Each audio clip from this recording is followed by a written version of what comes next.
Damos gracias a Dios por este congreso y lo que el Señor ha empezado a hablar a nuestras vidas. ¿Cuántos están contentos por eso? Pues yo estoy contento y también me siento con esta gran responsabilidad de estar delante de usted, dando la palabra de Dios. Yo sé que usted venía a escuchar al pastor Chuy, pero bueno, el Señor nos va a hablar de todas maneras, ¿verdad? Y platicando con el pastor, creyó prudente que yo diera esta segunda enseñanza y vamos con su gracia. Si usted está listo para recibir, vamos a ella. Mateo capítulo 16, versículo 18. Mateo 16, 18. El título de la enseñanza, pues va a estar ahí en la pantalla, es a manera de pregunta: ¿creo en Dios, pero no creo en la iglesia? ¿Usted qué piensa? ¿Creo en Dios, pero no creo en la iglesia? Mateo capítulo 16, versículo 18.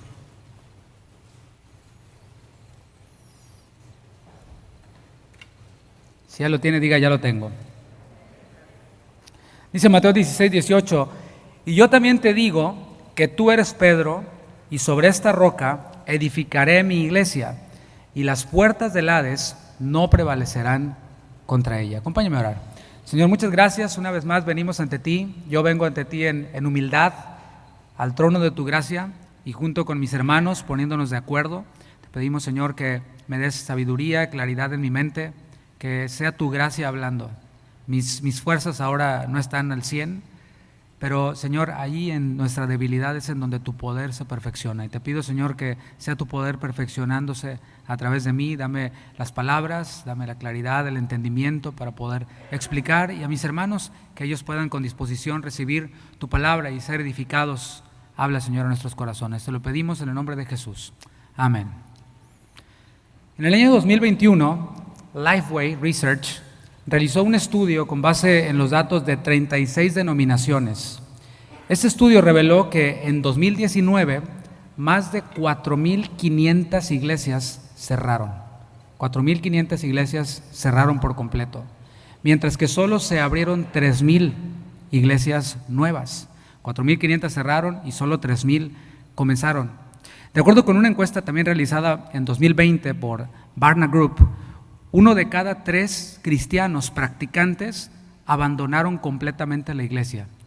Esto fue en 2020. 1 de cada 3 cristianos abandonaron completamente la iglesia. En 1937, este mismo grupo, Barna, hizo su primera encuesta, 1937, y allí encontraron que 73% de los estadounidenses acudían a la iglesia. Eso fue en el 73. Y en la más reciente que se hizo, solo 49% de los estadounidenses acuden a la iglesia. Y es indiscutible que la pandemia, el coronavirus, tuvo mucho que ver con este hecho de que muchos hayan abandonado la iglesia. Sin embargo, este era un patrón que ya se veía desde antes. Por eso mencioné 2019, porque era un patrón que ya se veía desde antes. Por ejemplo, de 1998 al 2000, la asistencia nacional a la iglesia bajó de 73% a 69%. O sea, ya venía decayendo desde el inicio del milenio. Del 2008 al 2010, antes de la pandemia, bajó todavía un 62%, o bajó a 62%. Y esto es debido a una mentalidad. O sea, la sociedad en la que nosotros vivimos está formada por mentalidades. O sea, la manera de pensar de muchas personas refleja el estado de la sociedad. Y no me voy a meter mucho en eso. Pero ¿cuál es esta mentalidad? Bueno, la mentalidad es la que está en el título de la enseñanza. Creo en Dios, pero no creo en la iglesia. ¿Tú lo has escuchado? ¿Has escuchado esa declaración o esa idea? Creo en Dios, pero no creo en la iglesia. O quizás hemos escuchado frases como: soy espiritual, pero no soy religioso. ¿Lo has escuchado? O a lo mejor lo has dicho, quién sabe. O frases como esta: yo no necesito ir a un lugar para orar y para leer la Biblia. No es necesario ir a un lugar. Dios está en todas partes. Y si a esto nosotros le añadimos la cantidad de recursos que hay a nuestra disposición, los cuales son buenos, esto va cobrando todavía más sentido. Son buenos los recursos, pero si a esta mentalidad nosotros le añadimos estos recursos, esto se va poniendo cada vez más complicado. ¿Cuáles son algunos de estos recursos? Por ejemplo, hay mucho acceso a la Biblia en muchas versiones. Yo recuerdo que cuando yo era niño, adolescente, pues íbamos a la librería cristiana Y allí veíamos las Biblias y veíamos cuál nos gustaba, y si éramos así como de clase obrera, pues ahorrábamos, ¿verdad?, para poder comprar una Biblia que tenía un costo importante, y íbamos poco a poquito ahorrando para ir armando nuestra biblioteca. Hoy en día, pues ya las librerías cristianas, pues ya como que no es mucho negocio, ¿verdad? Hay uno muy grande aquí, muy cerca, que era toda una bodega enorme, parecía Walmart, no sé si sabes de cuál estoy hablando, pero ahora pues ya se cambiaron al local de enfrente y es un local mucho más pequeño. ¿Esto por qué? Pues gracias a Amazon también, ¿verdad? Gracias a estas plataformas. El punto es de que hay muchísimo acceso a la Biblia en muchas versiones en nuestros dispositivos electrónicos, llámese teléfono celular, tablet, en nuestro iPad, etcétera. Tenemos también a nuestra disposición muchos otros recursos, como por ejemplo alabanzas grabadas. También me estoy poniendo un poquito retro y así como con las memorias de antes, pero recuerdo que antes veníamos a un congreso como este, por ejemplo, y llevábamos una grabadorcita larga. Es lo que hace ahora el teléfono, pues eso es para los millennials, para los jóvenes, ¿no? Con tu teléfono ahora abres la aplicación de voice recording y grabas. Bueno, en nuestros tiempos pues no había teléfonos y teníamos que tener la grabadora, el despertador y todo esto, la calculadora, todo esto eran dispositivos físicos que podías tocar. Entonces llevábamos nuestra grabadora al evento y pues nos poníamos ahí, ¿no? A adorar a Dios con la grabadora. ¿Sí te acuerdas, pastor? Con la grabadora, sí, éramos los hermanos piratas. Y nos llevábamos las alabanzas que se cantaban allí para aprendérnoslas y tocarlas en nuestra iglesia o ministrar con ellas en nuestra iglesia. Eso era como se hacía en aquel tiempo. Después empezaron a salir grabaciones en cassette, ¿sí? Y se vendían los cassettes. Era una experiencia maravillosa que estabas escuchando, ¿verdad? Quiero aprender. Y luego, se te la atoraba la cinta al cassette y era una experiencia maravillosa. Te seguías gozando y sacando la cinta de tu cassette y pegándola con cinta adhesiva. Era toda una experiencia. Pero ahora pues hay muchísimos más recursos a música grabada. Ahora vas a SoundCloud y bajas las canciones, las sesiones de alabanza completas, o vas a YouTube y escuchas la música, o la bajas de aplicaciones, Spotify, etcétera, o puedes ver la transmisión en vivo de la iglesia, ahora mismo los que nos están viendo, y hay muchísimos recursos. Tenemos precisamente eso también, transmisiones en vivo de diferentes iglesias. En nuestros tiempos antes del internet, visitar una iglesia en Canadá, pues era algo muy complicado, imposible para muchos de nosotros. Sin embargo, ahora con el internet podemos entrar a la iglesia que tú quieras en cualquier parte del mundo, si es que están haciendo un live streaming, una transmisión en vivo. Y ahora, no digo que todo esto sea malo, no digo que tener la Biblia en todas las versiones sea malo, no digo que tener música de adoración grabada sea algo malo, ni tampoco las transmisiones en vivo digo que sea algo malo. De hecho, es muy probable, y esto es lo que yo quiero, el punto que estoy enfatizando, es muy probable que entre los que han abandonado la iglesia, de estos que hablé en la introducción con las estadísticas, entre muchos quienes han abandonado la iglesia, haya quienes piensen que pueden sustituir la experiencia de congregarse, esta experiencia que acabamos de tener ahora, de estar reunidos en un mismo lugar. Hay quienes creen que pueden sustituir esta experiencia de congregarse con alguno de estos recursos. Sustituir es de lo que estamos hablando. Hay otro factor por el cual muchos han abandonado la iglesia y de hecho no piensan regresar, y es la mala experiencia. Puede decir la mala experiencia. Personas que quizás no se sintieron como que les trataron bien en una visita a la iglesia, que no sintieron que los trataron como merecían. Es que llegué y nadie me saludó. No estoy diciendo que eso esté bien, ¿eh? De hecho, nosotros tratamos de recordarles esto frecuentemente a los servidores en la iglesia, a los sugieres o edecanes, como usted le llame, de que siempre estén con una sonrisa. Y mira, ya están hasta tomando fotos, sonriendo bien bonito, ¿verdad? Siempre con una sonrisa y atendiéndoles bien y recibiéndoles, aunque se nos puede pasar, ¿no? Pero hay quienes tuvieron esa mala experiencia de que visitaron un lugar y nadie les hizo caso, nadie los saludó, no me trataron como me merecía. Personas quienes han tenido problemas interpersonales con otros creyentes, y es que eso es lo que implica el congregarnos y el estar en un grupo. O sea, cuando hay más de una persona, ya hay probabilidades de que haya conflictos y hay probabilidades de que hayan pues problemas interpersonales, desacuerdos, etcétera. Otros, y estoy subiendo el nivel de causas en cuanto a malas experiencias, otros tuvieron pues de plano algún líder autoritario, de esos que, como decía el pastor Chuy Olivares el día de ayer, ¿no? Hay muchos ejemplos, como pastores que te dicen, tú no te puedes ir de vacaciones si no me pides permiso. Ok, entonces voy y le pido permiso al pastor y me dice, no te puedes ir de vacaciones. Ese dinero que te vas a gastar, ¿cuánto te vas a gastar? No, pues $1,500, pues échalos a la ofrenda. Eso es de la carne, el andar yéndote de vacaciones. Bueno, líderes autoritarios, líderes abusivos, quienes solo buscan la ganancia económica, ¿sí? Quienes solo buscan eso, el dinero, quienes solo buscan la ganancia económica.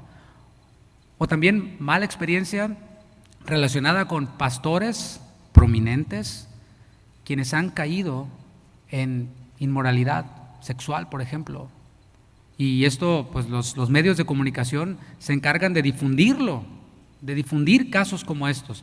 O sea, en cierto modo yo creo que no necesitaríamos muchísima denuncia de ese tipo de cosas aquí, por lo menos en Estados Unidos, porque ya los medios de comunicación como Univisión y Telemundo, que por cierto no soy muy fan de ellos, los que son de nuestra iglesia lo saben, pero como estos medios se encargan de difundir la caída de este pastor, la caída de este otro pastor, la acusación que le hicieron a este otro pastor. No estoy defendiéndolos, hay algunos quienes pues darán cuentas a la justicia, están dando cuentas, han dado cuentas y eso se va a comprobar. El hecho es de que esta mala experiencia, pues a algunos les ha sido de tal impacto que han abandonado la iglesia y no piensan regresar. Todo eso parece ser un argumento válido para entrar a un aparente terreno seguro. O sea, está todo eso. Bueno, ¿cuál es el terreno seguro? ¿Cómo puedo guardarme de líderes abusivos? ¿Cómo puedo guardarme de iglesias en donde no me tratan como me merezco? ¿Cómo puedo guardarme de pastores quienes son inmorales? ¿Cómo puedo guardarme de problemas entre los hermanos? Y hay algunos que la solución que encuentran buscando este terreno seguro es esta filosofía. Creo en Dios. Entre Dios y yo, todo bien, pero no creo en la iglesia. Los dos argumentos que yo presenté hace un momento pueden tener algo de razón, pueden tener algo de sentido, pero mis hermanos, ¿qué dice la palabra de Dios? Esa es la pregunta. O sea, pueden tener sentido estos argumentos que he presentado, pero ¿qué dice la palabra? Nosotros los cristianos creemos lo que dice la Biblia, ¿verdad?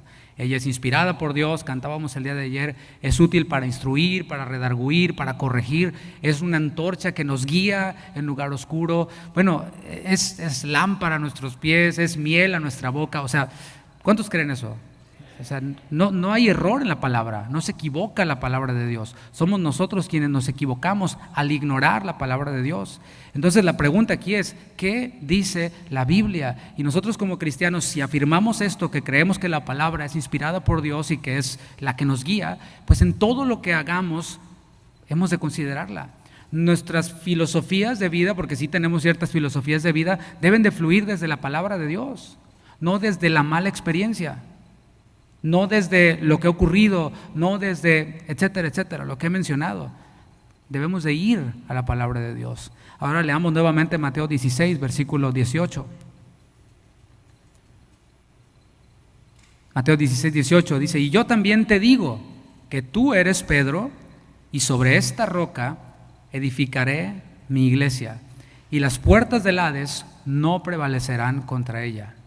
Estamos en el versículo 18 de Mateo 16. Déjame te explico un poquito qué fue lo que pasó antes. Bueno, antes el Señor Jesús les preguntó a sus discípulos, ¿quién dicen los hombres que soy yo? Y eso es interesante, que el Señor pues le interese o por lo menos saque a relucir qué es lo que piensa la gente de Él. ¿Quién dicen los hombres que soy yo? Y entonces los discípulos empiezan a responder pues algo así como, ¿qué es lo que dice la gente? 100 mexicanos dijeron, ¿verdad? 100 latinos dijeron. Unos dicen esto, otros dicen lo otro. Y ahí yo creo que se abundó. El autor, Mateo, el autor de este evangelio, nos dio algunas respuestas, pero yo estoy seguro de que hubieron más respuestas, más opiniones, porque era un pueblo grande. Y entonces el Señor les pregunta a ellos, ok, eso dice la gente, los hombres, ahora, ¿y ustedes? ¿Quién dicen ustedes que soy yo? Y esta pregunta te la puede extender a ti el Señor también. ¿Tú quién dices que es Jesús? Para ti, ¿quién es Jesús? Y entonces el apóstol Pedro, a nombre de los demás, en coincidencia con los demás, como a menudo hacía, hablaba por los demás. Dice, tú eres el Cristo, el Hijo del Dios viviente. El Señor Jesús le responde, bien has dicho, Simón, tranquilo, Simón, hijo de Jonás, tú tranquilo, tú eres hombre. Y le dice, esto no te lo reveló ni carne ni sangre. Esto no lo aprendiste en el instituto bíblico, con los escribas, con los fariseos. Él como judío en la sinagoga había aprendido, obviamente. Había sido enseñado de un Mesías, pero él está diciendo, tú eres el Mesías, le está diciendo Jesús. Él no está diciendo, hay un Mesías que vendrá, como los judíos el día de hoy siguen diciendo. Él le dice, tú eres el Mesías, tú, Jesús, Yeshua, tú eres el Mesías, tú eres el Cristo. Y entonces el Señor Jesús le responde esto que vemos aquí. Bueno, sobre esta roca, Pedro, no sobre Pedro, la roca de la que está hablando el Señor Jesús es esa declaración de que Jesús es el Mesías, de que Jesús es el Cristo. Porque esta palabra roca, estamos hablando de una roca inamovible. Y creo que usando el sentido común sabemos que Pedro fue movible, ¿cierto? Pedro murió crucificado de cabeza. Pedro ya no está entre nosotros, pero el Señor Jesús vive y permanece para siempre. ¿Cuántos dicen amén? Y le dice, sobre esta roca de que tú eres el Hijo de Dios, de que tú eres el Cristo, el Mesías, voy a edificar mi iglesia. Y las puertas del Hades no prevalecerán contra ella. Jesús prometió que sobre esta revelación entonces iba a edificar, a construir su iglesia. Así que podemos deducir de aquí, podemos concluir de aquí que la iglesia comienza con Cristo. Si Jesús no se hubiera encarnado, no se hubiera hecho hombre así como nosotros y no hubiera estado en el ministerio terrenal, haciendo todo lo que hizo, formando a sus discípulos, enseñándolos, enviándolos, pues la iglesia no hubiera empezado. La iglesia comienza con Cristo y es edificada, construida por Cristo. ¿Y qué crees? Será consumada, terminada, completada por Cristo. Todo es por Él, todo es por medio de Él, todo es para Él. Es lo que dice la palabra de Dios en Romanos 11. Según Jesús, en las propias palabras del Señor Jesús, nada, diga nada, nada prevalecerá contra la iglesia. El Señor Jesús no ha cambiado de plan. ¿Cuántos han cambiado de planes? Yo cambio de planes. Y a cada rato cambiamos de planes. Voy a ir a comer a tal lado. No, siempre no, pasé por este otro lugar y mejor voy aquí. Y cambiamos nuestros planes. Me voy a ir de vacaciones a San Antonio. No, mejor me voy a Florida. Y cambiamos de planes a cada rato. Pero el Señor no ha cambiado de opinión. No ha cambiado su plan. Él va a cumplir su plan sí o sí. Llueva, truene o relampaguee, pase lo que pase, pandemias vengan, guerras ocurran, gobernadores impíos se levanten, Él va a cumplir su plan sí o sí. ¿Cuántos dicen amén? Esa es la seguridad que nos da el Señor Jesús. A diferencia de cualquier otra religión, a diferencia de cualquier otra filosofía, etcétera, nosotros tenemos la seguridad de que aquí está el final de la película. Y así lo que está aquí escrito se va a cumplir. Aunque nosotros veamos, ¿no?, que los cielos se caen y que pasa esto y aquello, Él va a cumplir su plan. Y eso me da a mí seguridad, ¿sabe? Eso me afirma a mí cada vez más cuando medito en eso, seguir a Cristo. Y no lo digo solo como una idea, sino seguir a Cristo como una realidad aquí en su palabra. Ahora, ¿cuál es ese plan que el Señor va a cumplir sí o sí?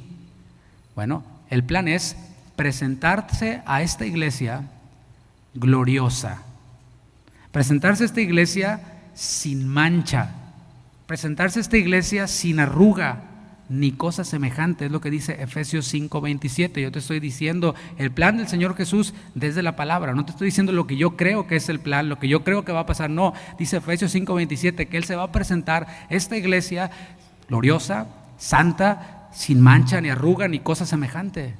Y eso va a pasar. ¿Cuántos dicen amén?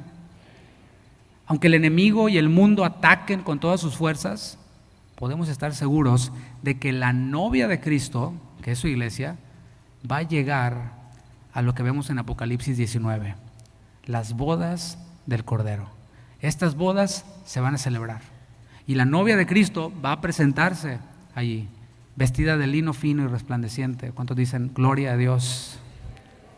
Ahora, en resumen, hasta aquí, aunque es verdad que los creyentes podemos adorar en cualquier lugar, eso le enseñó Jesús a la mujer samaritana. la cual se quería poner a hablar de teología con el Señor Jesús y quería entrar en una discusión facebookera de aquel tiempo con el Señor Jesús, ¿no? Ustedes dicen que se adora en Jerusalén, pero nosotros decimos que en este monte, y se quiso poner ahí, ¿no? Y pongan like y comenten, y ahorita un debate, ¿no?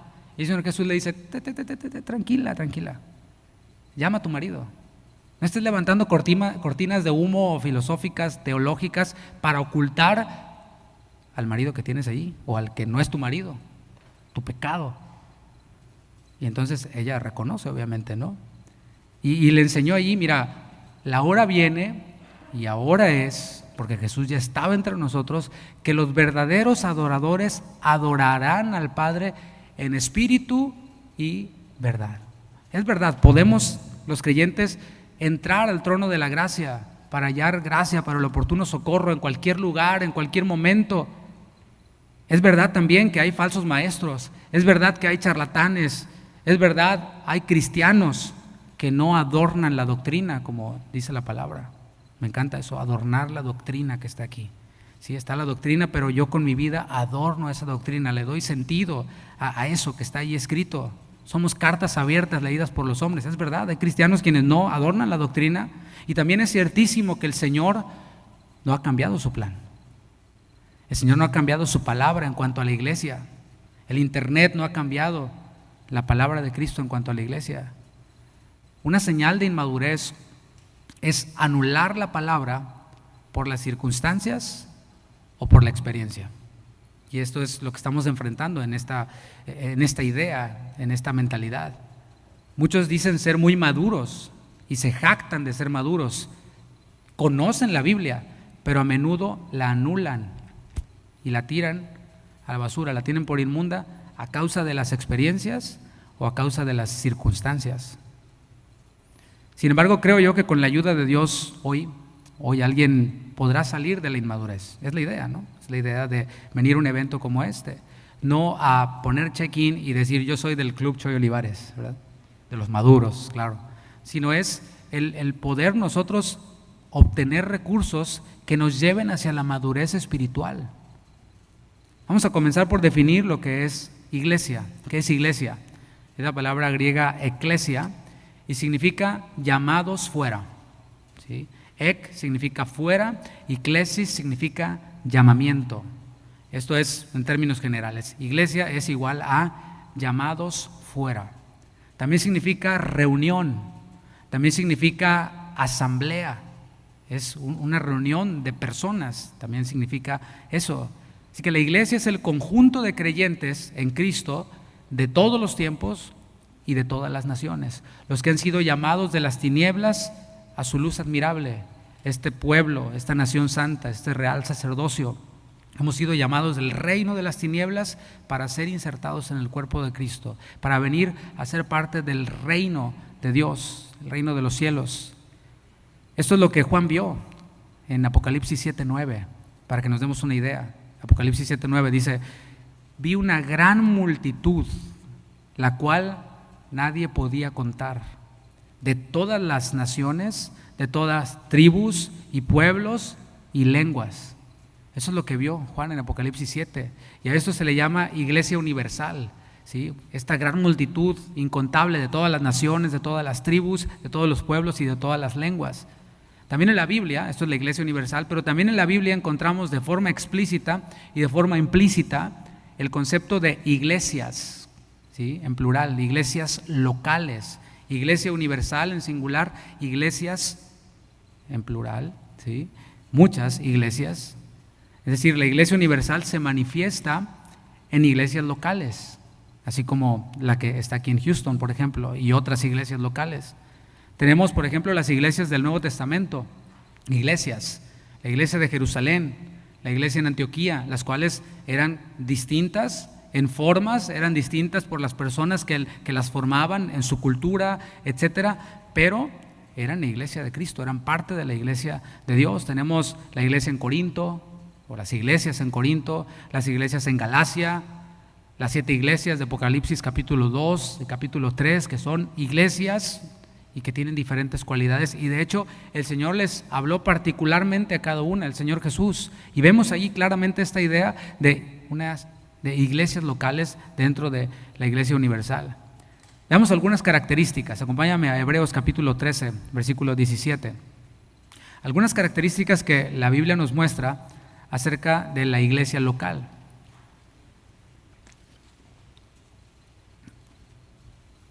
Una de las características que vemos de la iglesia local, que estamos hablando ahora, es que tenían por lo menos un pastor. Una característica de una iglesia local, por lo menos un pastor. La Iglesia Universal sabemos que tiene al pastor de pastores, como le llama la misma palabra, pero las iglesias locales tienen por lo menos un pastor, un hombre, ¿sí? O sea, puede ser mujer, de hecho, pero un ser humano, ¿no? Tangible. Hebreos 13, 17. Obedeced a vuestros pastores, o sea, obedezcan a sus pastores. Es como si te dicen, maneja tu avioneta. Y dices, no, pues no tengo avioneta. ¿No? Ah, ok. Pero aquí está hablando de pertenencia. Obedezcan a sus pastores. Está asumiendo que los creyentes tienen pastores y que son parte de una iglesia local. Y sujetaos a ellos. ¿Por qué? Porque ellos, los pastores, velan por vuestras almas como quienes han de dar cuenta, para que lo hagan con alegría y no quejándose, porque esto no os es provechoso. Al observar el texto, aquí Hebreos 13, 17, podemos deducir entonces que este grupo de hermanos a los que se les escribió esta epístola a los hebreos tenían pastores y que debían de sujetarse a esos pastores que ya tenían. Y esto coincide, porque la escritura se interpreta con la misma escritura, esto coincide con el sentir de Jesús. En Mateo capítulo 9, versículo 36 podemos ver cómo el Señor veía a las multitudes y tenía compasión de ellas. ¿Te acuerdas por qué? Porque eran como ovejas que no tenían ¿qué? Pastor. O sea, la escritura nos dice, obedezcan a sus pastores, asume que los creyentes tenemos pastores y coincide con el sentir de Cristo. Y es que una oveja que no tiene pastor es digna de misericordia, de compasión, de lástima, podría ser un sinónimo, a la luz de la mente de Cristo. A su vez podemos ver que los pastores tenían la encomienda de velar por las almas, pero escucha esto, de un grupo específico. Estos pastores sabían quiénes eran sus ovejas y velaban por ovejas que tenían nombre y apellido y cara. Les conocían, a personas, ovejas, les ponen esta analogía. Y también vemos que los pastores daremos cuentas por ese grupo específico de personas. Yo, por ejemplo, no voy a dar cuentas por la iglesia local que está en Japón. No voy a dar cuentas por ellos, porque el Señor no me los encomendó a mí. A mí el Señor me encomendó los que son parte, miembros de Casa de Oración Houston. Y así cada pastor de los que nos honran con su presencia, somos responsables de ese grupo de personas en particular. De manera que si hay, por ejemplo, un hermano que viene conmigo y yo no lo conozco y no es parte de mi iglesia, la iglesia que yo pastoreo, y me pide un consejo, y yo le puedo dar un consejo, pero es limitado. Lo primero que yo hago, y de una vez se los anticipo, es, ¿quién es tu pastor? Porque asumo que es cristiano, estoy llevando la lógica bíblica, asumo que es cristiano, entonces digo, es cristiano, tiene pastor, entonces, ¿quién es tu pastor? Y si me dice, fulanito de tal es mi pastor, ok, bueno, habla con él, porque yo puedo darte algo general, sin embargo, él te conoce a ti, y él te va a dar un consejo más certero. Para que yo pudiera darte un consejo certero, tendríamos que pasar aquí muchas horas para que me cuentes toda tu vida, para que me cuentes la situación y pues no va. Lo más correcto es que vayas con tu pastor, porque él va a dar cuentas de ti y tú, según la palabra, debes de someterte a ese pastor. Yo sé que esa palabra someterse, sujetarse, choca con nuestra ideología, choca con nuestra mentalidad carnal del mundo. A su vez podemos ver entonces que los pastores tenían la encomienda de velar por este grupo específico de personas, y vemos también que nosotros daremos cuentas por este grupo específico de personas, y esta verdad de la iglesia local está por toda la Biblia. Por ejemplo, cuando Pablo le dio instrucciones a Timoteo para que atendiera a las viudas, ¿te acuerdas? A las viudas de la iglesia, eso está en 1 Timoteo 5:9, si quieres acompañarme, 1 Timoteo 5:9, para que veamos todavía más detenidamente esto de la iglesia local en la Biblia. Para responder a esta pregunta, ¿creo en Dios pero no creo en la iglesia? Pablo le dio instrucciones a Timoteo. Mira, tienes viudas que tienen necesidad, una viuda que pues ya no tiene su marido, ya no tiene el sustento, no tiene tampoco familiares que puedan apoyarle con su sustento. No estamos hablando de que le compre un auto del año, ni que se le compre bolsas de diseñador, no, el sustento, la comida. Entonces la iglesia asume esta responsabilidad de atender a las viudas. Pero podemos ver aquí en 1 Timoteo 5:9 que hubieron ciertos requisitos que el apóstol Pablo le dio a Timoteo. O sea, no era nada más, hola, soy viuda, deme dinero, sí, ahí le va. ¿Dónde le deposito? No, tenían que cumplir con ciertos parámetros. 1 Timoteo 5:9, sea puesta en la lista de ayuda solo la viuda no menor de 60 años, que haya sido esposa de un solo marido, que tenga testimonio de buenas obras, si ha criado hijos, si ha practicado la hospitalidad, si ha lavado los pies de los santos, si ha socorrido a los afligidos. Ahora, para que Timoteo pudiese aplicar esta instrucción que le está dando el apóstol Pablo y que está inspirada por Dios y que obviamente también aplica para nosotros, para que él pudiera aplicar esta instrucción, ¿qué tenía que pasar? Tenía que conocer a las hermanas.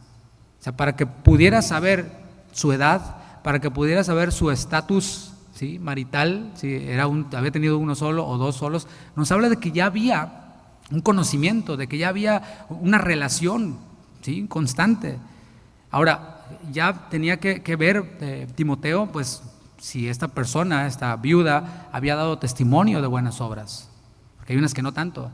Su familia, si había criado hijos, su vida de piedad y de devoción, si había practicado la hospitalidad, su servicio en la iglesia, si había lavado los pies de los santos, y más allá de la iglesia, se había socorrido a los afligidos. Y esto nos habla, mis hermanos, de algo que tampoco le gusta mucho a la mente carnal y que saca de ese terreno seguro a quienes creen que están en ese terreno seguro, y es rendición de cuentas. Diga, rendición de cuentas. O sea, hasta lo dice sin ganas. Es que no nos gusta. ¿A quién le gusta rendir cuentas? Y luego todavía rindes cuentas y te dicen, oye, te quedaste corto aquí. Es menos. No, innombrable. Ahí está, y di que te fue bien. El Nuevo Testamento nos muestra que los congregantes de las iglesias debían de tener un comportamiento digno. ¿No te habla esto de rendición de cuentas? 1 Timoteo 3:15, ya que estás ahí en el 5, ahora en el 3, vemos cómo hay una expectativa para los que forman parte de estas iglesias locales. Dice, para que si tardo, le dice Pablo a Timoteo, sepas cómo debes conducirte en la casa de Dios, que es la iglesia del Dios viviente, columna y baluarte de la verdad. O sea, había un comportamiento que se esperaba de Timoteo, pero me encanta esto que mencionaba el pastor Chuy anoche, y es que las expectativas no son solamente para los pastores. O sea, se espera, por ejemplo, de un pastor que sea marido de una sola mujer. ¿Amén? Ay, sí, amén. Pero también de los hermanos. ¿A poco se puede tener de dos? No, ¿verdad que no? Se espera de un pastor que sea irreprensible. Amén. Pero también de los hermanos. O sea, estamos compartiendo, ¿no? No, pues, ¿cómo nada más vamos a poner el estándar así para los pastores? Y usted, no, es que yo soy oveja. No, para todos. Porque todos somos hijos de Dios. Los que hemos creído somos hijos de Dios.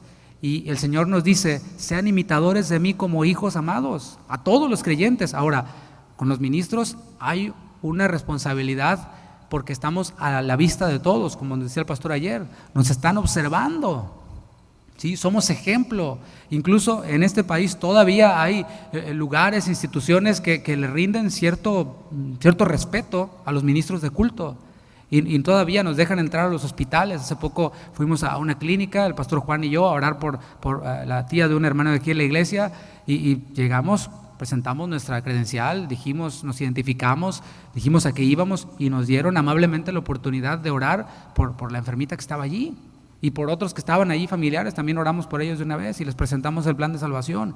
O sea, todavía hay cierta apertura en este país, pero la expectativa de integridad, la expectativa de santidad, la la expectativa de transparencia, de rendición de cuentas, es para todos los creyentes. Y esta conducta en la casa de Dios es para Timoteo, es para los pastores, pero es para todos los creyentes también. ¿Cuántos dicen amén? Porque somos parte de la iglesia, y está hablando aquí, la iglesia del Dios viviente, que es columna y es baluarte de la verdad, que defiende la verdad, dicen otras versiones. Ahora, en 1 Corintios 11:16, vemos de forma implícita cómo debe ser el comportamiento de los miembros de una iglesia local. 1 Corintios 11:16, a lo mejor este no es un versículo que se usa mucho, pero sí nos arroja mucha luz acerca de cómo no debe ser o cómo no se espera que sea el miembro de una iglesia local. Sí hay pastores aquí, ¿verdad? Yo veo varios, ¿sí? Bueno, aquí nos muestra cómo nosotros los que somos pastores pues no queremos que haya este tipo de personas. Dice 1 Corintios 11:16, con todo eso, si alguno quiere ser contencioso, nosotros no tenemos tal costumbre. ¿Nosotros quién? Pablo, sus colaboradores, pero luego después de la coma que dice, ni las iglesias de Dios. O sea, las iglesias de Dios, las iglesias locales, no deben de tener la costumbre de ser contenciosos. Los miembros de estas iglesias, empezando por el pastor, no debemos de tener la costumbre de ser contenciosos, de ser amadores de pleitos, es lo que significa esta palabra contencioso, de ser amador de confrontaciones. Hay quienes les encanta, no, tú échamelo, señor. O sea, y les encanta el pleito, les encanta la confrontación, les encanta el debate, les encanta todo esto nomás de puro hobby. Hay quienes su hobby no es, no sé, salir a correr, salir a nadar, a esquiar. No, su hobby es pelearse en Facebook con otros y agarrarse ahí. Y yo te digo, y tú me dices, y a ver quién tiene la razón, ¿verdad? Como decía el show aquel. Cuando alguno de los creyentes de una iglesia local cae en pecado, según Gálatas 6:1, los hermanos deben de restaurarle con espíritu de mansedumbre. Hay un creyente que es conocido por otros y se hace evidente su pecado. Y hay otro grupo de creyentes cercanos a este creyente, los cuales le restauran con espíritu de mansedumbre. Para eso es la iglesia local también. Si caes en pecado, es tu iglesia local y tu pastor, tus líderes, los que tienen esta responsabilidad de parte de Dios de restaurarte con espíritu de mansedumbre, considerándonos a nosotros mismos, no sea que nosotros seamos tentados también. Si un creyente se enferma, vemos en Santiago 5:14, si un creyente se enferma, los ancianos de su iglesia, los que tiene más cerca, van a orar por él, ungiéndole con aceite. ¿Sí? Si un creyente, por ejemplo, no se arrepiente de sus pecados, la iglesia a la que pertenece, tiene el deber de removerle de la comunión, para que Dios trate con este creyente que no se quiere arrepentir, para que Dios trate directamente. Eso está en 1 Corintios 5, versículo 13, vemos este caso. Un creyente conocido por otros creyentes que ha sido exhortado por esos otros creyentes. En el caso de 1 Corintios 5, pues ellos se habían hecho de la vista gorda, pero Pablo lo corrige y lo que dice el apóstol Pablo, la solución que pone, la palabra que está buscando, es sáquenlo de la comunión de la iglesia. Un poco de levadura leuda toda la masa. Y esa también es responsabilidad de la iglesia. Pero también vemos que si ese creyente que ha sido pues separado de la comunión con la iglesia, es decir, la iglesia dice, él no nos representa. La conducta de esta persona que está en pecado, en este caso de 1 Corintios 5, que ha tomado por mujer a la mujer de su padre, ¿sí?, no nos representa a nosotros, no representa a esta comunidad, no es parte de nuestra comunidad. Pero si este creyente se arrepiente, si este creyente vuelve en sí, abandona su pecado, no dice que lo va a abandonar, abandona su pecado, se arrepiente, rectifica, restituye, se acerca a la iglesia, pide perdón y viene dispuesto a ser restaurado, también la iglesia local tiene el deber de perdonarlo y de aceptarlo nuevamente. Es lo que dice 2 Corintios 5:7. Hay quienes dicen que era este mismo ofensor, otros dicen que no. El punto es que Pablo les pidió, acéptenlo de nuevo y exprésenle su amor y restáurenle con espíritu de mansedumbre. Y esta es solo parte de la evidencia bíblica que demuestra la realidad de la iglesia local. la cual está formada por miembros que se conocen, la cual está formada por miembros que interactúan entre sí. Y esto, mis hermanos, hago el énfasis, es para creyentes, diga para creyentes. Es interesante que la Biblia relaciona a los que no consideran a la iglesia, los relaciona, ¿sabes qué? No los relaciona como muy listillos. Dicen, no, yo creo en Dios, pero no creo en la iglesia. Ah, mira qué abusadillo eres. O sea, estás en el terreno seguro, en donde no vas a tener problemas y vas a vivir tu cristianismo made in China. ¿Sí? Pero la Biblia, en Mateo 18, relaciona a los que no consideran a la iglesia, ¿sabes con qué? No con listillos, sino con gentiles y publicanos. ¿Por qué? Porque en Mateo 18, ese es por cierto el segundo versículo en donde aparece la palabra eclesia o iglesia. El primero apareció en Mateo 16, pero en Mateo 18 aparece por segunda vez la palabra eclesia.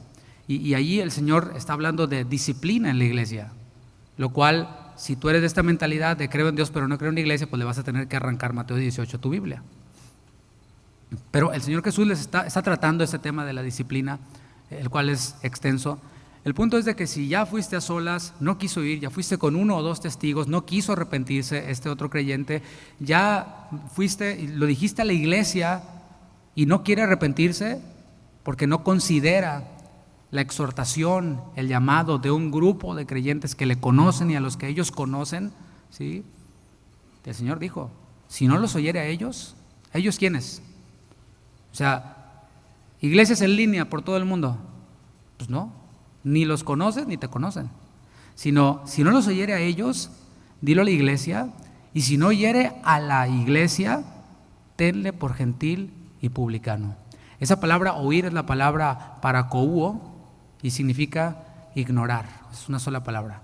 Si ignora a la iglesia, o sea, si dice, creo en Dios pero no creo en la iglesia, según la Biblia, según Jesús, dice, pues considéralo como un gentil y publicano. O sea, Jesús mismo nos está diciendo, esta mentalidad es de gente del mundo.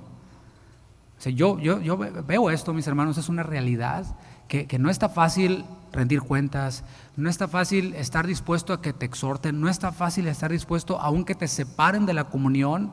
No está fácil, no suena bien, no suena como que voy a Burger King y me dicen, it's your way, right away.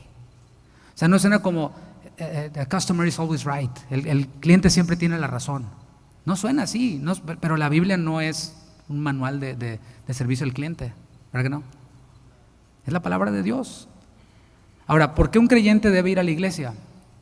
Bueno, Hebreos capítulo 10, versículo 25 nos responde, Hebreos 10, 25. Ir a la iglesia es un acto de obediencia a la palabra. Estoy diciendo, Jesús es mi Señor, su palabra me gobierna y no tengo problema con eso, y su palabra me dice que vaya a la iglesia, que atienda a una iglesia local, que sea parte de una iglesia local. Dice Hebreos 10, 25, versículo que tú debes de conocer. No dejando de congregarnos, como algunos tienen por costumbre, sino exhortándonos, y tanto más cuanto veis que aquel día se acerca. O sea, todos estamos de acuerdo en eso, ¿no? La venida del Señor está cada vez más cerca. ¿Cuántos dicen amén? Sí, ok. Estamos de acuerdo en eso. Pero ¿qué tal en no dejando de congregarnos? Ay, bueno, pastor, es que yo creo, bla, bla, bla, bla, bla, ¿no? Pero lo sigue diciendo la palabra, es igual de inspirado por Dios, es más, es un mandamiento explícito de parte de Dios, quien inspiró, el Espíritu Santo inspiró a los santos hombres de Dios para que escribieran esto que tenemos aquí. Este mandamiento, así como cualquier otro mandamiento, no es para cuestionarse.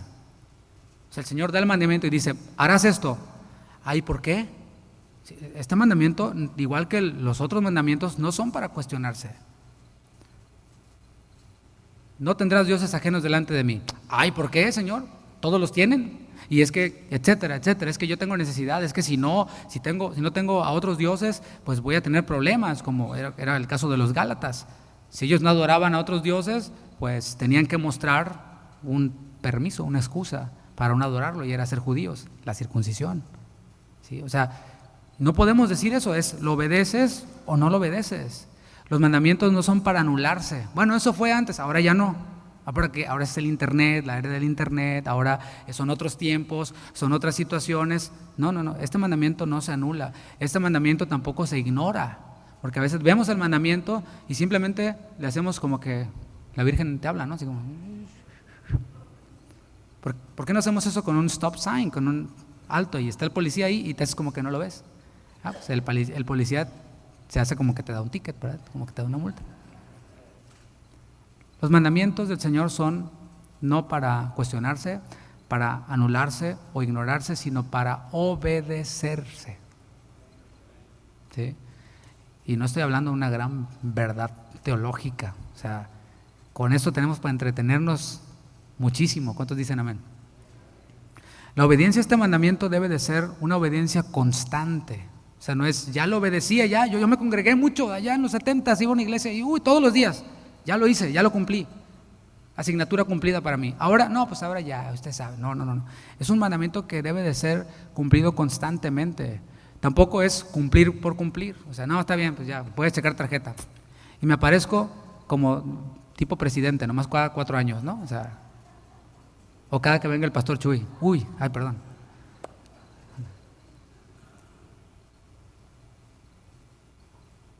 No se trata de hacerlo una vez al mes o cada 2 semanas, si hay tiempo. En el original se usó la palabra costumbre, dice, no dejando de congregarnos como algunos tienen por costumbre. Esa palabra costumbre es la palabra griega ethos, significa hábito. ¿De qué te habla esta palabra hábito? Son 2 palabras, está relacionada con el verbo eto, que es estar acostumbrado. ¿Cuáles son tus hábitos? ¿Sí? ¿Cuáles son? Piénsalos. Yo soy una persona muy cuadrada, así. Todos los días desayuno lo mismo, hago lo mismo a la misma hora. Soy así, porque si no me distraigo y pierdo los objetivos, y entonces tengo que cuadrarme y ser muy estricto con mis hábitos y mis horarios y todo esto. Pero todos lo somos, todos tenemos ciertos hábitos, estamos acostumbrados a ciertas cosas, ya a tomar una misma ruta, tenemos hábitos. Algunos creyentes hebreos aquí habían vuelto un hábito ya el no reunirse. El no reunirme es mi hábito.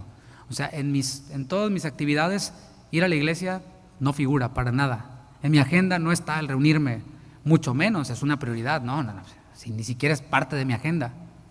Pero a los creyentes se nos anima por medio de este mandamiento que vemos a que tengamos el hábito de ir a la iglesia. ¿Cuántos dicen amén? Lo dice la palabra. Tengamos el hábito de ir a la iglesia. Y esto implica modificar lo que sea necesario. Si tú vas a un trabajo, ¿sí?, y te dicen, no, te vamos a pagar tanto, etcétera, te vamos a dar tales prestaciones, etcétera, te dicen, vas a entrar de tal hora a tal hora, vas a salir, ¿sí? ¿Qué hacemos? No, yo no puedo, es que a esa hora está la novela y pues tengo que ver Caso Cerrado y la Rosa de Guadalupe, ¿no? O sea, entonces, no. Bueno, pues lo sentimos mucho, Señor, pues disfrute ya su Rosa de Guadalupe y que pase el desgraciado y toda esa programación, ¿no? O sea, te están ofreciendo el trabajo y tienes que modificar tu agenda para entrar a trabajar allí. Las cosas tienen que cambiar y pues te haces el hábito de ir a trabajar o ir a estudiar y no tenemos problema con eso. ¿Por qué algunos tienen problema con esto que está en la palabra? Y lo peor, dicen que son cristianos. O sea, no, es que yo trabajo. Bueno, nos habla aquí de un hábito y eso implica modificar lo que sea necesario de nuestras agendas y de nuestras vidas incluso para congregarnos y que sea parte ya de nuestra rutina semanal. O sea, en mi agenda ir a la iglesia los días que mi iglesia local tenga reunión. Y ¿sabes qué? Es algo que nosotros y nuestros hijos debemos de estar ya acostumbrados, ¿sí? O sea, ¿quieres medir cómo te anda yendo en esto que estoy enseñando ahora, que dice la palabra? ¿Quieres hacer un test de cómo vas? A ver, ¿cómo voy? Voy a hacerme una prueba, ¿cómo voy hasta ahorita? Si tus hijos te preguntan, papá, que es el varón, es la cabeza del hogar, ¿no? Amén, cabezas. Si tus hijos te preguntan, papá, ¿hoy vamos a ir a la iglesia? Si te están preguntando, vas mal. Te lo digo con todo el amor. Así, vas mal. Así es bonito, ¿no?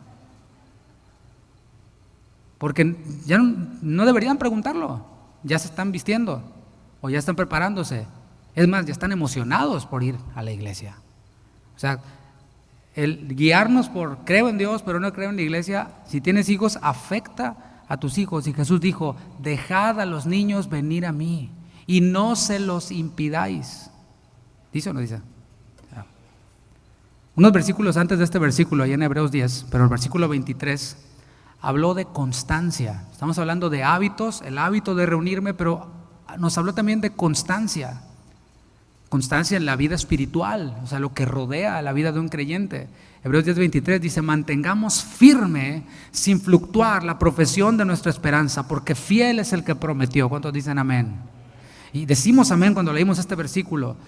Mantengamos firme, sí, amén. Y luego te dice: no dejando de congregarse. No, pero es que usted, ¿no?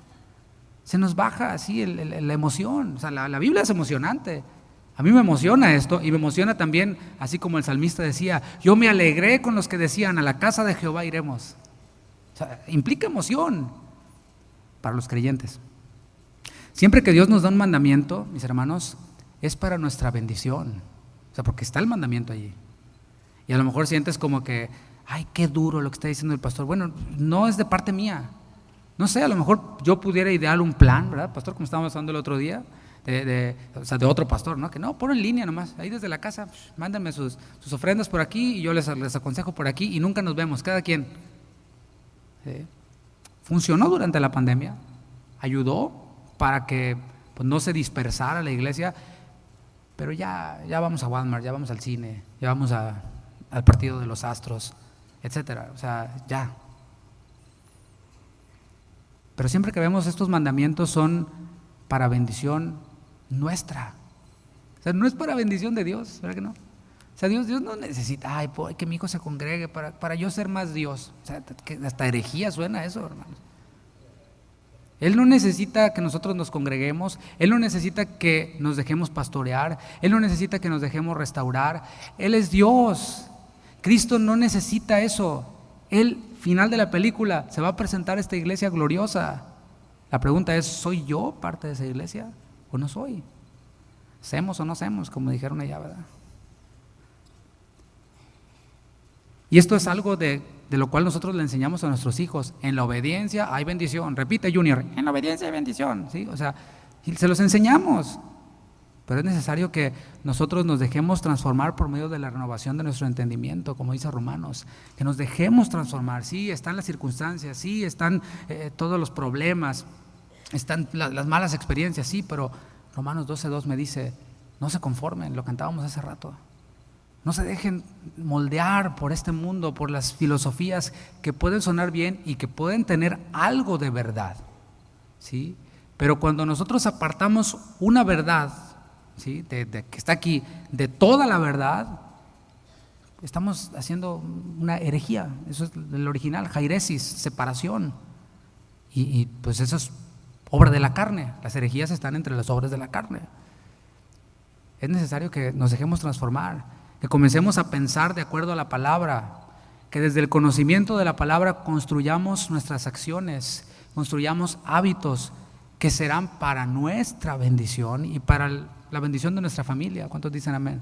¿Cuántos desean una vida abundante? ¿Sí hay una vida abundante?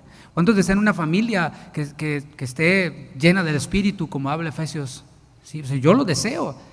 La onda es que no debe de quedarse ahí en los deseos nada más, sino que debe de moverse al terreno de la práctica, a las acciones, a las decisiones, a los hábitos, a mantener firme esto de lo que estamos hablando, sin fluctuar.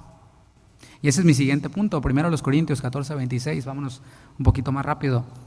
Primero los Corintios 14:26. Ir a la iglesia contribuye con mi edificación y con mi santificación. Primero los Corintios 14:26. Pregunta Pablo: ¿qué hay pues, hermanos? Cuando os reunís, cada uno de vosotros tiene salmo, tiene doctrina, tiene lengua, tiene revelación, tiene interpretación. Hágase todo para edificación. O sea, está hablando, no necesito explicarlo mucho, ¿no? Está hablando dentro del contexto de una asamblea, de una reunión, de un grupo de personas reunidas, entre las cuales hay salmo, hay doctrina, hay lengua, hay revelación, hay interpretación. Bueno, todo esto contribuye con la edificación de cada creyente y de todos los creyentes. Congregarnos es un acto de obediencia a la palabra y cumple con un propósito principal, y es edificación. Lo que leímos en un principio. Tú eres Pedro, y sobre la declaración que hiciste, esa roca, yo edificaré mi iglesia. En las iglesias locales sabemos pastores, y nuestro objetivo principal es edificar. Es lo que dice Efesios 4:12. Nuestro objetivo principal es edificar, es decir, construir, perfeccionar a los santos, a los que se congregan con nosotros, para la obra del ministerio. O sea, el propósito principal es edificar, y se ve reflejado en la obra del ministerio, en creyentes que están siendo útiles. No solo son espectadores, sino que son protagonistas de esta misión llamada la Iglesia de Cristo. Cuando nos reunimos, según el texto que leímos, operan los dones del Espíritu. Estos dones que nos han sido dados a todos los creyentes, a cada uno le ha sido dada la manifestación del Espíritu para provecho, dice la palabra. Y mis hermanos, no puedo decir no te necesito, ni tú puedes decir no lo necesito. Nos necesitamos mutuamente en la iglesia local y en la iglesia universal. Somos codependientes, no somos llaneros solitarios, no somos autosuficientes. Y esta baratija que nos han vendido de filosofía de tú puedes, tú lo lograrás, tú eres el campeón, conquista. No, yo no soy nada de eso. Yo necesito de mi hermano, yo necesito de la palabra. Amén. Qué bueno que estamos de acuerdo. Somos edificados por otros, y nosotros también edificamos a otros. La iglesia es el lugar en donde somos restaurados, es el lugar en donde somos equipados. ¿A través de qué? A través del discipulado que nuestra iglesia local ofrece, las reuniones entre semana, pudiéramos llamarle, a través de la consejería. Yo, feliz de la vida, aconsejo a los hermanos de mi congregación que vienen y me dicen, a mí y a mi esposa nos dicen, necesitamos un consejo en esto.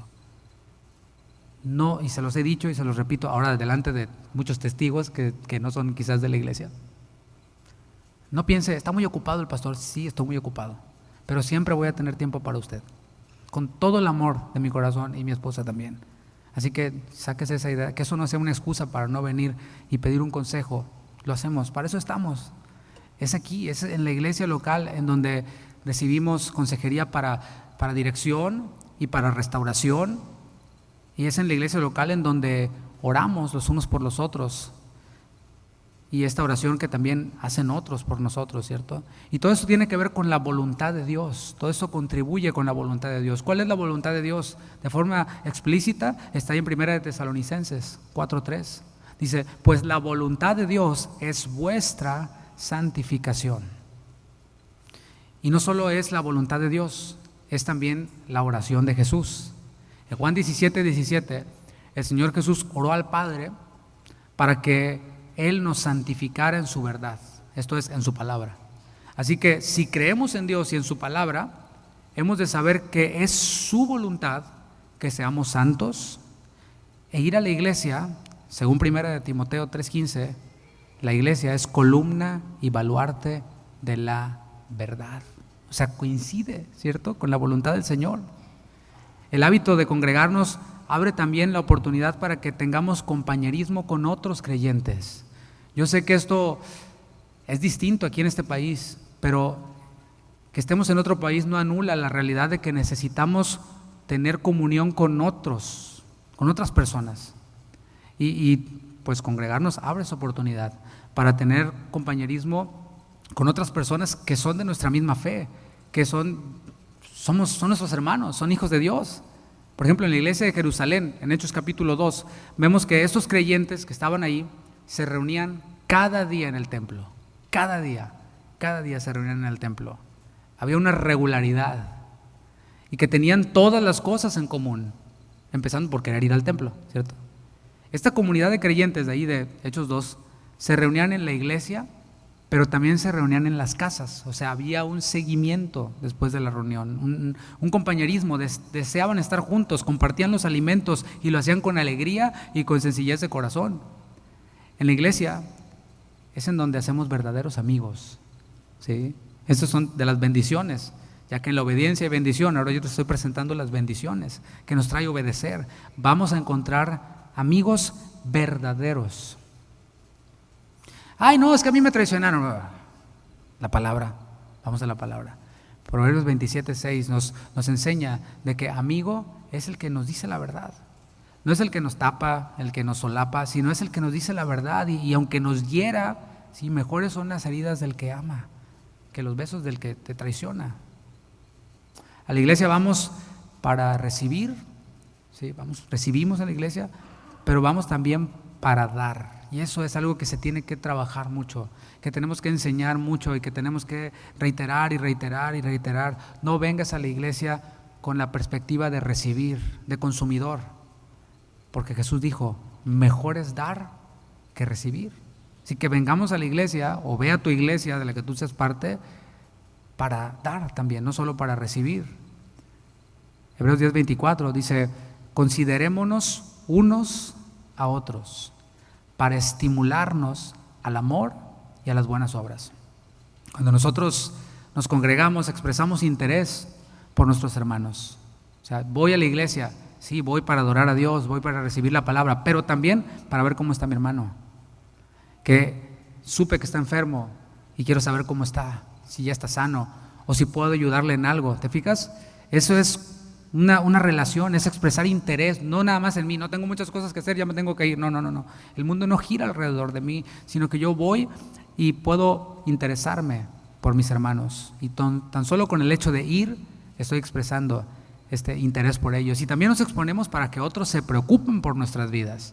No es esto de, es mi vida y nadie se mete en mi vida. No.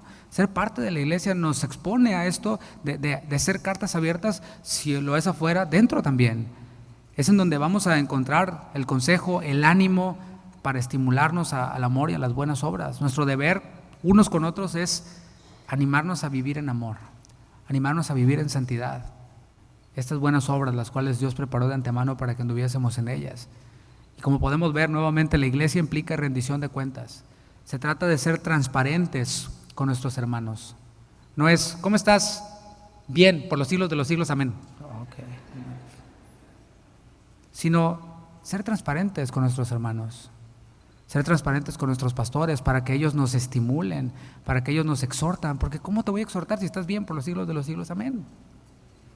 ¿Cómo te voy a estimular si siempre estás bien? No, pues ora por mí, brother, porque a veces se pone dura la batalla. Tú siempre estás viendo, vente, ora por mí, hermano. Tú ya estás en la gloria con el Señor. Lamentablemente hay muchos que no desean rendir cuentas y se escudan detrás de frases como esta: creo en Dios, pero no creo en la iglesia. Si creemos en Dios, debemos aceptar que Él estableció, por medio de su Hijo Jesucristo, dos ordenanzas.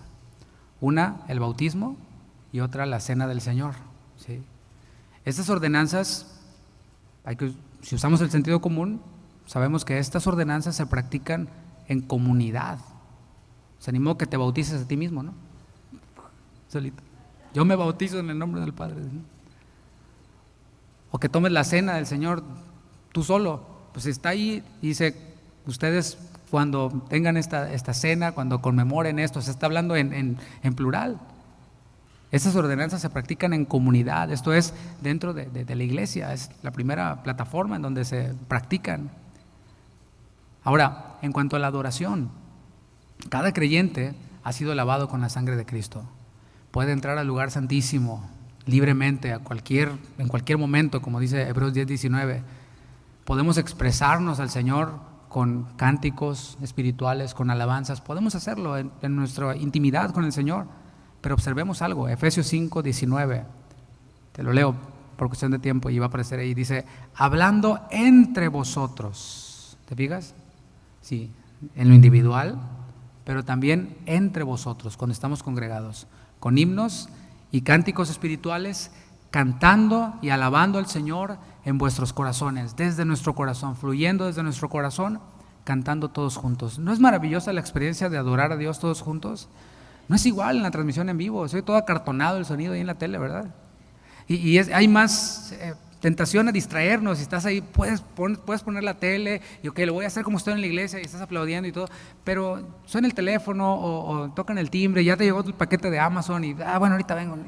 Pero aquí no, todo ha sido preparado para que hagamos eso, para que adoremos a Dios. Y es maravillosa la experiencia de adorar, de alabar al Señor.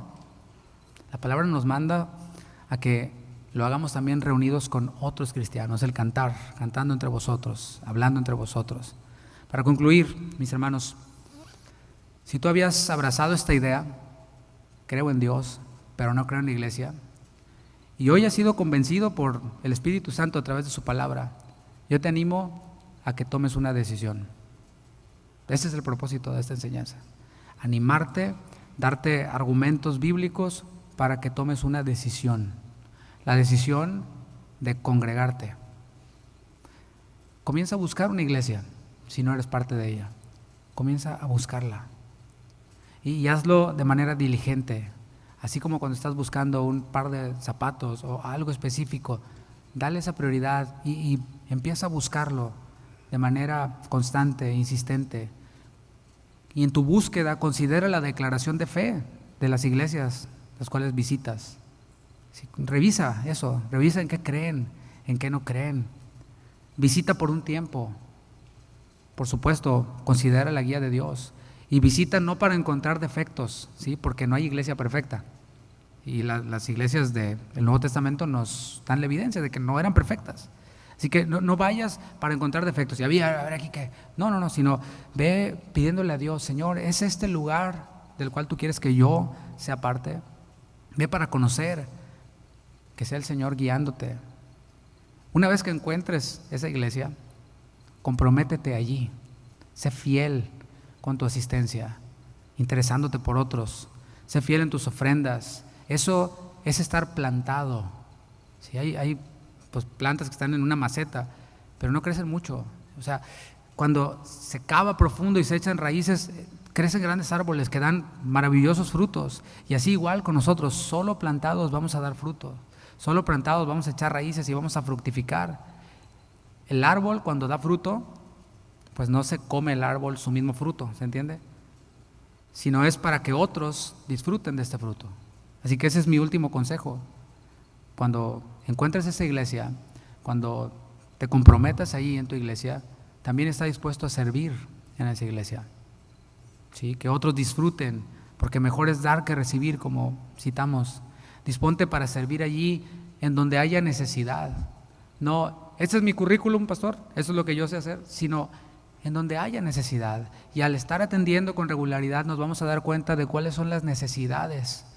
Y de verdad no te tienen que derramar todo el cuerno de aceite para que recojas un papel que está tirado. ¿Sí? O sea, está tirado, lo recojo, y tampoco tienes que tomarte foto, ¿sí? Para el Facebook. Estando activos es cuando descubrimos los dones que hemos recibido de parte de Dios y podemos ponerlos a operar bajo la supervisión de nuestros pastores. Te voy a invitar a que te pongas de pie, mi hermano, mi hermana. Voy a hacer una oración final. Te invito a que inclines tu rostro. Señor, has mostrado tu compasión hacia aquellas ovejas que no tienen pastor por medio de esta enseñanza.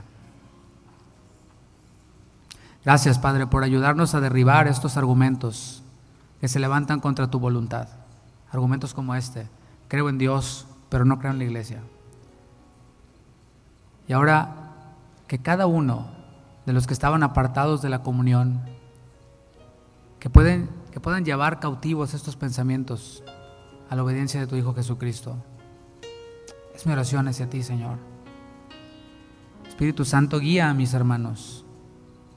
Guíalos a lugares donde haya pastos verdes, en donde haya restauración para sus vidas, restauración para sus familias. Y que si hay alguien aquí en esta situación, que deje de ser parte de esas estadísticas. Confiamos en que el día de tu venida se acerca.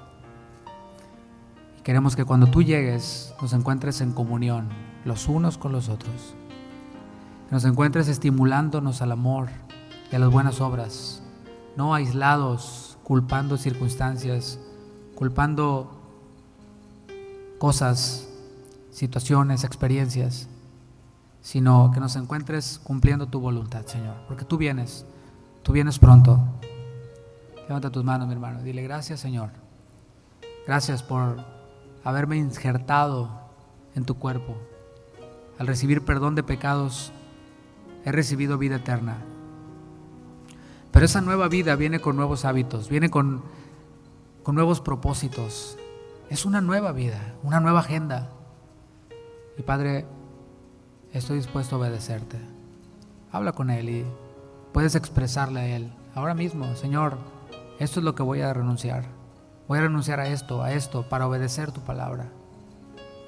Quizás te estabas congregando, pero no con regularidad. Bueno, hemos visto el mandamiento, hemos visto la bendición. Quizás te estabas congregando con regularidad, pero no estabas disponiéndote para servir. No habías pensado que ibas a recibir, pero también a dar. Bueno, habla con el Señor. Y el Señor honra a los que le honran a Él. Señor, no queremos ser una iglesia de internet. No me interesa ser un predicador de internet, ni mis hermanos ser cristianos de internet. Queremos ser hijos tuyos, siervos tuyos. Gracias por lo que hablas en nuestras vidas. Gracias porque la enseñanza de ayer, esa enseñanza, tú la dejas en nuestro corazón. Queremos atesorarla allí y reescucharla, reconsiderarla y siempre ir perfeccionándonos, perfeccionando la santidad en el temor de Dios. Siempre podremos ser mejores cristianos, siempre podremos ser mejores miembros de nuestras iglesias. Gracias, Padre, por lo que has hecho y por lo que harás en medio de nosotros. En el nombre de Jesús. Amén. Denle un fuerte aplauso al Señor, mis hermanos.